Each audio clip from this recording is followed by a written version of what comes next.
म्याग्दी र कालीगण्डकी नदी किनारमा अवस्थित सुन्दर ऐतिहासिक पर्यटकीय सहर हो बेनी नगरपालिका। नगरपालिकाको जीवनस्तर उकास्न, उनीहरूलाई स्वस्थ राख्न र सम्मानजनक जीवनयापनको वातावरण मिलाउन बेनी नगरपालिकाले यति बेला विपन्न परिवारलाई आवास र ज्येष्ठ नागरिकलाई घर दैलोमै स्वास्थ्य जाँच तथा औषधि पुर्याउने जस्ता स्वास्थ्य र सामाजिक विकासको नयाँ अभ्यास सुरु गरेको छ। स्वास्थ्य शरीरका लागि सुरक्षित छाहारी पनि उत्तिकै आवश्यक हुन्छ। यही मर्मलाई बुझेर बेनी नगरपालिकाले गत वर्षदेखि विपन्न नागरिकका लागि निःशुल्क आवास कार्यक्रम सुरु गरेको हो। बेनी नगरपालिकाका सबै 10 वडामा न्यायोचित रूपमा एक वडा एक विपन्न आवास घरको अवधारणा लागू गरिएको छ। नगरपालिकाले गत वर्ष 13 र यो वर्ष थप 13 गरी कुल 26वटा विपन्न परिवारका लागि प्रति घर 3 लाख रुपियाँ खर्च र सुविधायुक्त आवास निर्माण गरिसकेको छ। ओत लाग्ने ठाउँ नभएका अति विपन्न परिवारका लागि यो कार्यक्रम वरदान साबित भएको छ। यसैबीच बेनी नगरपालिका वडा नम्बर 6 मा विपन्न परिवारको सङ्ख्या अलि बढी रहेकाले वडा कार्यालय आफैले विशेष सक्रियता देखायो। वडाले थप बजेटको व्यवस्था गरी 3वटा थप भवनहरू निर्माण गरेर अति विपन्न नागरिकहरूलाई सुरक्षित आवासको ग्यारेन्टी गरेको छ। यो कार्य वडाहरूको लागि प्रेरक बनेको छ। नगरपालिकामा परेको घर 2.5 लाखको परेको थियो अनि त्यसैले अहिले घर बनाउन लागेको पनि कति 13-14 दिन भइसक्यो। अनि त्यही भएर यस्तो छ। अनि के अरे सबै सामानहरू पनि राख्ने ठाउँ नि भएन। अनि त्यही भएर के ठाउँ छ ठाउँमा पर्छ। अनि अहिले नगरपालिकाले दिएको हामीलाई 2.5 लाख हो।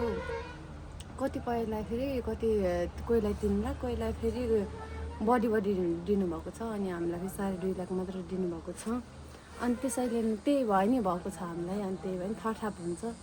अनि पछि हामीले पनि अझ हामीले 2 लाख जति खर्च भएको छ। अहिले घरमा के अरे सासू अनि म अनि बुढा साउदीमा हुनुहुन्छ। विदेश जानुभएको, विदेश गएको नि त्यस्तो 7 महिना जति भयो होला। 7 महिना जति भएको छ। अहिले हाम्रो के अरे खेत पनि धेरै पनि छैन। छन त थियो तर फेरि घर बनायो, घरले फेरि खायो नि त धेरै जग्गा।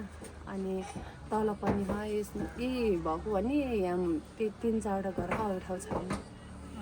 अनि घरमा त्यही बाबु छ। अब बाबुलाई छोडेर यताउति नि काम पनि छैन, धान खेत छैन। यी मकैको मात्रै हो। अब अरू यो अध्ययमा गरेपछि हो, नत्र छैन। यसैबीच बेनी नगरपालिका वडा नम्बर 6 मा विपन्न परिवारको सङ्ख्या अलि बढी रहेकाले वडा कार्यालय आफैले विशेष सक्रियता देखायो। वडाले थप बजेटको व्यवस्था गरी 3वटा थप भवनहरू निर्माण गरेर अति विपन्न नागरिकहरूलाई सुरक्षित आवासको ग्यारेन्टी गरेको छ। यो कार्य वडाहरूको लागि प्रेरक बनेको छ। गन्जामले हामी विपन्न आवास भनेर बेनी नगरपालिका प्रत्येक वडामा एक विपन्न नागरिकलाई घर पर्ने गरी हामीले 2 वर्ष अगाडिदेखि सुरु गरेका हौँ। यो दोस्रो वर्ष हामीले गत वर्ष 13वटा, अहिले 13वटा गरेर 26वटा घर गत वर्षको सम्पन्न भयो। यो पटकको सम्पन्न हुने क्रममा रहेका छन्।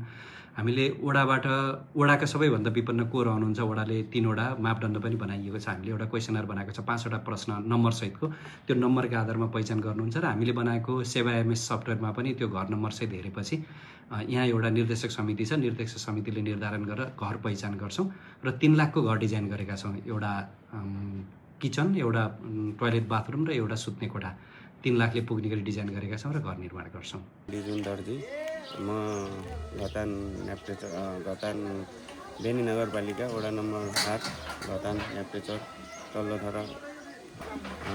मलाई नगरपालिकाले आर्थिक सहयोग घर बनाउनको लागि 3 लाख रुपियाँ सहयोग प्रदान गर्ने भएको कारण यही बलको कोठा निर्माण गर्दैछु।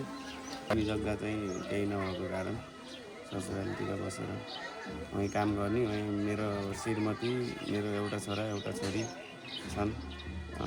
हाम्रो 4 जना परिवार हो।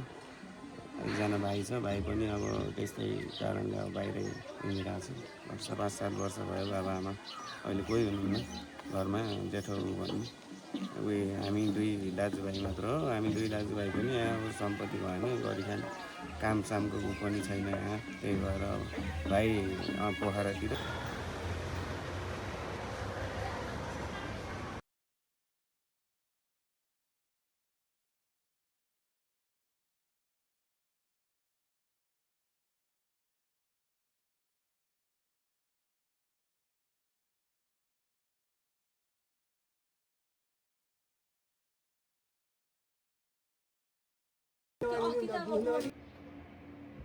बदलती जीवनशैली र खानपानका कारण बेन नगरपालिकामा नसर्ने रोगहरू ठुलो चुनौतीका रूपमा देखा परेका छन्।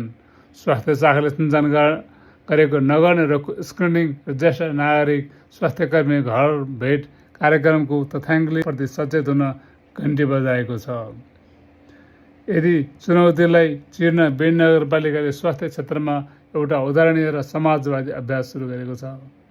विपन्न नागरिकको निःशुल्क स्वास्थ्य बिमा, ज्येष्ठ नागरिकको घर दैलोमा पुगेर उपचार र टोलमा नसर्ने रोगका स्क्रिनिङ गरेर नगरपालिकाले नागरिकलाई राज्य भएको आवाज दिलाइरहेको छ। उद्बहादुर हो।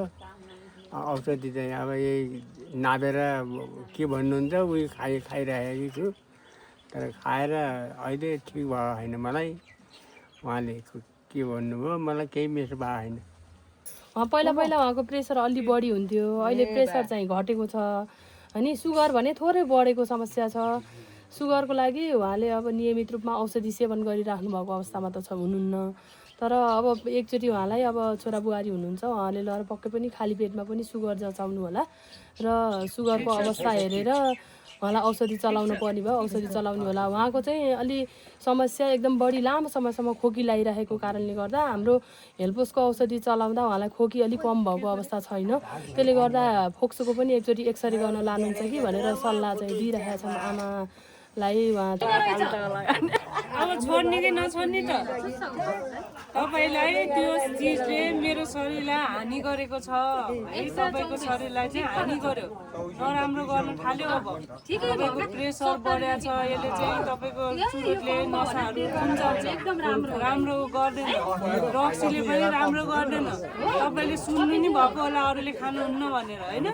शरीर राम्रो चल्दैछ अहिले त, एक्कासी यो प्रेसरले चाहिँ के गर्छ भने एक्कासी हात खुट्टा राम्रै छ मान्छे, हात खुट्टा नचल्ने हुन्छ, एक्कासी आँखा देख्न बन्द गराइदिन्छ, धेरै भयो भने एक्कासी मुटु चल्दैन, त्यस्तो भयो भने त के गर्ने। 177 जना चाहिँ बेन नगरपालिकाभरि चाहिँ हाम्रो अघिल्लो आर्थिक वर्षमा चाहिँ स्वास्थ्य बिमा लाभग्राहीहरूले चाहिँ स्वास्थ्य बिमा गर्नुभयो भने यो वर्ष पनि हाम्रो चाहिँ बजेट चाहिँ 177 जनाकै लागि छ र अहिले हालसम्म चाहिँ 144 जनाले चाहिँ स्वास्थ्य बिमा चाहिँ नवीकरण गरेर भुक्तानी पाउनु भएको छ। हाम्रो बेनी नगरपालिकाको आफ्नै कार्यक्रम छ, त्यो भनेको नछर्ने रोगको स्क्रिनिङ भनेर हरेक महिनाको 15 गते हाम्रा चाहिँ सम्पूर्ण स्वास्थ्य संस्थाहरूमा चाहिँ यो सेवा प्रवाह गर्नुहुन्छ र यसमा चाहिँ अघिल्लो आर्थिक वर्षमा हाम्रो रक्तचाप चाहिँ 2836 जना र सुगर 2156 जनाले चाहिँ सुविधा लिनुभएको थियो भने अहिले यो वर्ष चाहिँ 7329 जनाले चाहिँ रक्तचाप जाँच्नु भएको छ भने 3786 जनाले हाम्रो रगतमा चाहिँ चिनीको मात्राको जाँच गर्नुभएको छ। चाहिँ जुन नछर्ने रोगको जुन बर्डन छ त्यसलाई चाहिँ हाम्रो यो कार्यले चाहिँ स्क्रिनिङ गर्ने काम गरिरहेको छ, जहाँ पत्ता लगाउन नसकेर ज्यान गुमाउने अपाङ्ग हुने दरलाई चाहिँ कमी गरेको छ र यो स्वास्थ्य कर्मीहरू पनि सेवा दिन पाउँदाखेरि खुसी हुनुहुन्छ। अलिकति केही जटिलताहरू त छ, समुदायले चाहिँ जुन स्वास्थ्य कर्मीलाई गर्ने व्यवहार अलि राम्रो गर्दै हुन्थ्यो भने उहाँहरूको अपेक्षा छ भने जुन लाभ लिइराख्नु भएको छ ज्येष्ठ नागरिकहरू, उहाँहरू साँच्चै नै खुसी हुनुहुन्छ।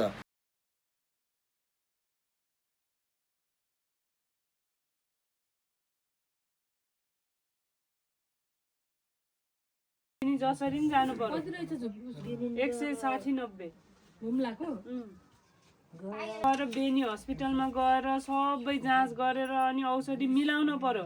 तपाईँले खाइरहेको औषधिले चाहिँ के अरे प्रेसर घट्न पर्थ्यो नि, घटेन, त्यही भएर त्यो औषधि खाएको नखाइ भयो, कामै गरेन। काम नगरेपछि के गर्नु पर्यो, त्यो औषधिहरू मिलाउनु पर्छ। त्यो औषधिले काम गरेन भने अर्को थरीको औषधि खानुपर्छ। त्यही भएर जानु है, हस्पिटलमा जाने गएर मुटुको एक्सरे गर्ने, डाक्टरलाई मैले यो औषधि खाइरहेको छु भनेर औषधि दिइराख्नु अनि औषधि डाक्टरले अर्को फेरिदिन पनि सक्नुहुन्छ। तपाईँको मुटुको एक्सरे गर्ने हेर्ने गर्नु पर्यो, किनभने प्रेसरको औषधि खाँदै पनि तपाईँको घटेको छैन। अहिले पहिला त्यही औषधिले काम गरिथ्यो, अहिले चाहिँ त्यो औषधिले तपाईँलाई कम गरेन, एकचोटि बेनी जानु पर्यो। खरिद पनि गर्छौँ हामीले, निःशुल्क औषधि सहित खरिद गरेको हामीले पनि बजेट बनाउने बेला औषधि खरिद राखेका छौँ र जरुरी पर्ने औषधिहरू केही थप औषधि हामी जङ्गन छ उहाँलाई निःशुल्क हो तर हामीले खरिद गरेर दिन्छौँ। मोडल चेन्ज गरेर अहिले क्लस्टर बनाएका छौँ, घर घरमा नभइकन एउटा क्लस्टरमा 10-15 जना जम्मा हुनुहुन्छ र उहाँहरूको एकैछिनमा उहाँहरूको स्वास्थ्य परीक्षण गरेर उहाँलाई बिदा गर्छौँ। अरू घर घरमा जानेहरूले त हामीले आशीर्वाद धन्यवादै दिएको वडा अध्यक्षज्यूहरू मार्फत पनि हामीले समीक्षा गरेका छौँ। ज्येष्ठ नागरिकहरू खुसी नै हुनुहुन्छ भने हामीले अर्को पनि भन्छ चाहिँ हामीले प्रत्येक महिनाको 15 गते नसर्ने रोगको स्क्रिनिङ पनि गरिरहेका छौँ। 35 वर्षभन्दा माथिको चाहिँ सुगर, प्रेसर र अहिले चाहिँ किडनीको टेस्ट। बिमा चाहिँ हामीले एक घरको 5 सदस्यलाई एक घरको गर्ने गरी हामीले गत वर्ष हामीले पहिलो वर्षदेखि नै 6 लाख छुट्याउने गरेका थियौँ। गत वर्ष चाहिँ 7 लाख रुपियाँ छुट्याएर कार्यविधि नै बनाएका छौँ। अनि हामी त्यही सेवा एमएस मार्फत नम्बरिङ गर्छौँ। वडामा सूचना जारी हुन्छ, वडा अध्यक्षज्यूहरूले वडा समितिले नै निर्णय गरेर विपन्नको क्राइटेरिया छुट्याएर उहाँले सिफारिस गर्नुभएको छ र 2 पटक एउटा कार्यविधिले चाहिँ एकजनालाई बिमा गर्दा अर्को वर्ष पनि स्वतः नवीकरण गर्ने भन्ने कार्यविधि बनेका कारण गत वर्ष छनौट भएकाहरूलाई यो वर्ष पनि नवीकरण भएका छन् र अब हामी भदौमा फेरि नयाँ बिमा हुनेहरूको लागि सूचना सार्वजनिक गर्छौँ। चाहिँ हामी विपन्न आवास भनेर बेनी नगरपालिका प्रत्येक वडामा एक विपन्न नागरिकलाई घर पर्ने गरी हामीले 2 वर्ष अगाडिदेखि सुरु गरेका हौँ। यो दोस्रो वर्ष हामीले गत वर्ष 13 वटा, अहिले 13 वटा गरेर 26 वटा घर गत वर्षको सम्पन्न भयो, यो पटकको सम्पन्न हुने क्रममा रहेका छन्। हामीले वडाका सबैभन्दा विपन्न को रहनुहुन्छ, वडाले 3 वटा मापदण्ड पनि बनाइएको छ। हामीले एउटा क्वेसनर बनाएको छ 5 वटा प्रश्न नम्बर सहितको, त्यो नम्बरका आधारमा पहिचान गर्नुहुन्छ र हामीले बनाएको सेवा एमएस सफ्टवेयरमा पनि त्यो घर नम्बर सहित हेरेपछि यहाँ एउटा निर्देशक समिति छ, निर्देशक समितिले निर्धारण गरेर घर पहिचान गर्छौँ र 3 लाखको घर डिजाइन गरेका छौँ। एउटा किचन, एउटा टोयलेट बाथरुम र एउटा सुत्ने कोठा 3 लाखले पुग्ने गरी डिजाइन गरेका छौँ र घर निर्माण गर्छौँ। सुरक्षित ओत, निःशुल्क स्वास्थ्य उपचार र नागरिकको सम्मान बेनी नगरपालिका आफ्ना हरेक नागरिकलाई सुख दुःखमा साथै छ भन्ने आवाज दिइरहेको छ।